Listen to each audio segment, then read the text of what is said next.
Good evening. My name is Joseph Sipitz, and I'm here for the St. Joseph County Public Library, and it's time for another Saturday night story. Today we're going to do something a little bit different.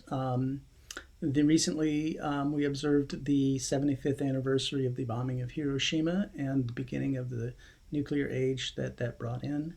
And I thought this deserves some comment, and so I've picked selected a piece that I thought would complement that, although it's not actually specifically about Hiroshima, but it does reflect on it somewhat. So the piece is by Kurt Vonnegut Jr. It is from his novel Slaughterhouse Five, or A Children's Crusade. And you should know that Kurt Vonnegut was served in World War II, was captured in the Battle of the Bulge, and was taken behind the lines, where he was into a forced work camp and happened to be in the city of Dresden when the American and British firebombed it. The city of 100,000 people burned down, and afterwards the POWs were forced to shovel up the cremains. So needless to say, when Vonnegut decided he wanted to write about this, it took him about 20 years to do that, and some suffering involved. But he did come up with something that is absolutely beautiful.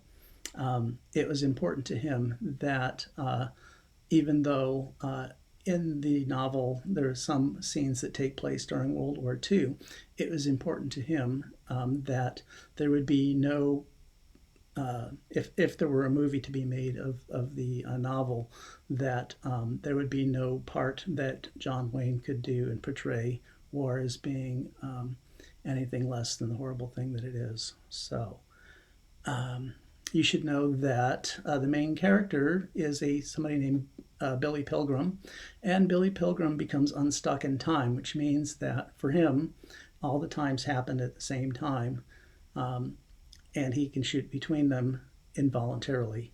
So he might be standing in a line with a line of soldiers in World War II, and then might find himself 100 years in the future, or during what was present time, 1960s America. So, and sometimes he would see things forwards, and sometimes he would see things backwards. The piece I'm going to read to you is Billy is imagining a film where he is viewing a Allied bombing raid, and because he becomes unstuck in time, he sees it as running backwards, and this is how he perceives it. American planes full of holes and wounded men and corpses took off backwards from an airfield in England. Over France, a few German fighter planes flew at them backwards, sucked bullets and shell fragments from some of the planes and crewmen. They did the same for wrecked American bombers on the ground, and those planes flew up backwards and joined the formation. The formation flew backwards over a German city that was in flames.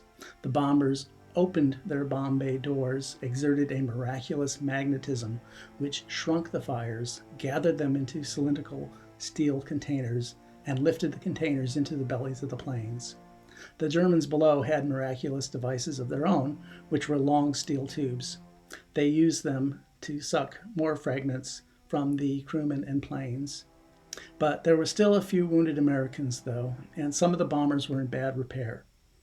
Over France, though, German fighters came up again and made everything and everybody as good as new. When the bombers got back to their base, these steel cylinders were taken from the racks and shipped back to the United States of America, where factories were operating night and day, dismantling the cylinders, separating the dangerous contents into minerals.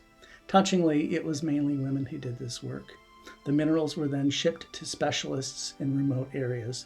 It was their business to put them into the ground and hide them cleverly so that they would never hurt anybody ever again.